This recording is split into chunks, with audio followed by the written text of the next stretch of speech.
Au Niger, parfaitement, après la conférence nationale souveraine qui s'est tenue en 91.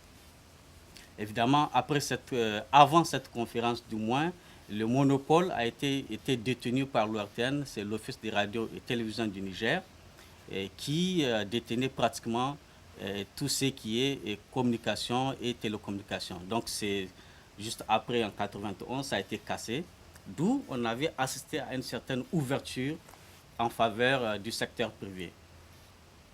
Nous avons ici quelques données, par exemple, que nous avons prises en mars 2011, l'Observatoire national de la communication, qui nous avons déterminé à peu près au Niger, il y a 2 chaînes de télévision nationales, une chaîne de radio avec ses 7 stations régionales, 172 organes de presse privés, donc à savoir les télévisions privées, les radios communautaires, les agences de publicité et les agences de presse.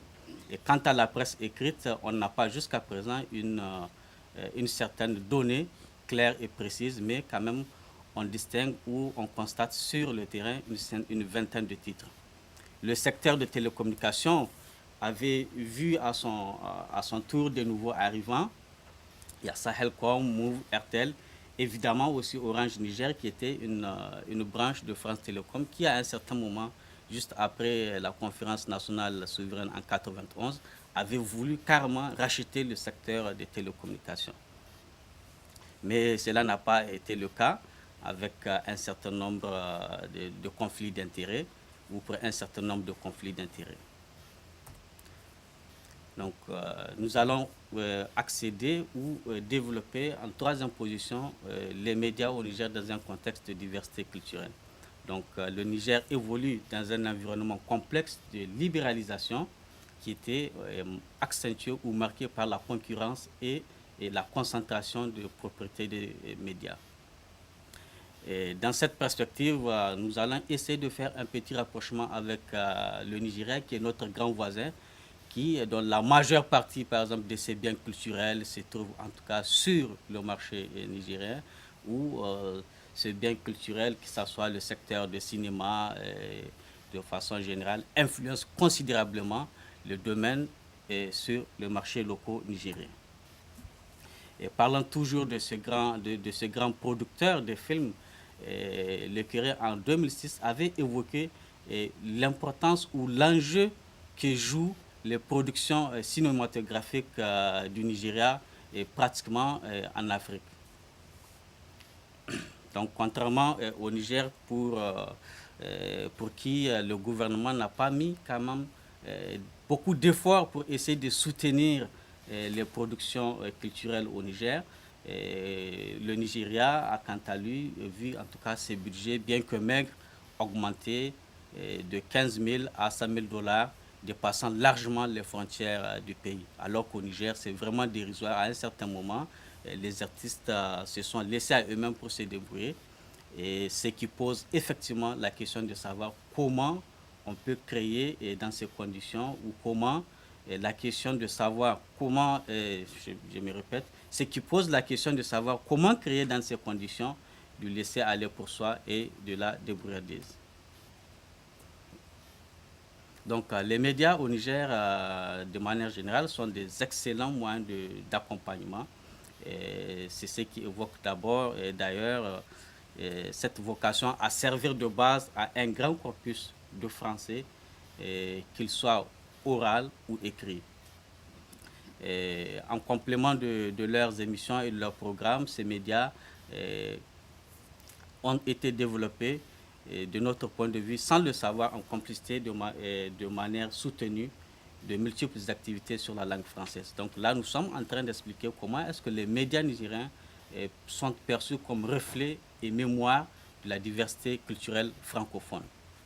Donc pour les auditeurs, les téléspectateurs, les lecteurs francophones, ces médias jouent un rôle déterminant dans l'enseignement de la langue étrangère que le français. Et n'oublions pas d'ailleurs que le Niger compte 8 langues locales, dont le français est la langue officielle. Donc c'est ce qui pose aujourd'hui cet enjeu ou cet engouement qui est là de savoir comment est-ce que le français peut avoir cette hégémonie ou peut jouer ce rôle de ciment républicain, comme le disait Dominique Rolt. Pour l'essentiel, les médias nationaux au Niger sont assujettis, comme je l'ai dit, à l'exception des radios communautaires, à l'usage du français. Donc pratiquement, les médias au Niger ont pour vocation ou sont assujettis à l'utilisation du français. C'est seulement les radios communautaires qui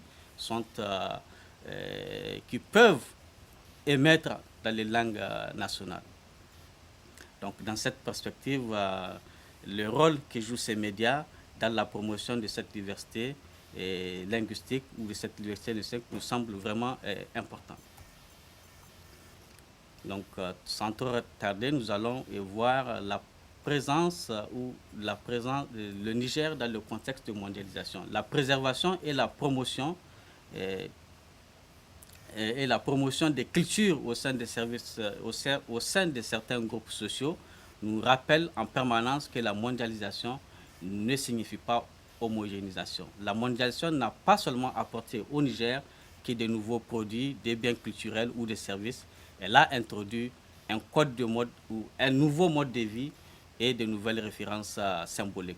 Elle a aussi fait prendre conscience aux citoyens nigériens qu'elle est un village planétaire, que la mondialisation, en raison des problèmes que certains pays peuvent être confrontés, peuvent aussi constituer les problèmes de tous.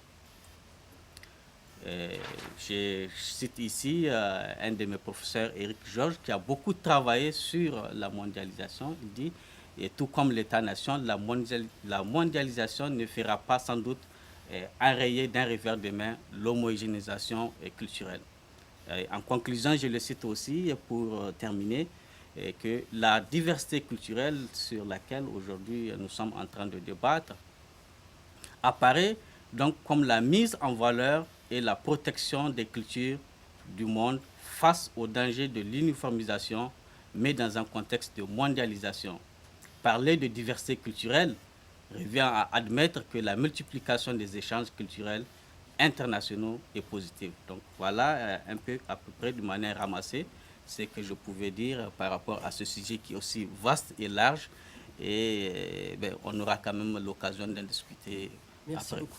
Voilà. Tu as été fasciné au Niger.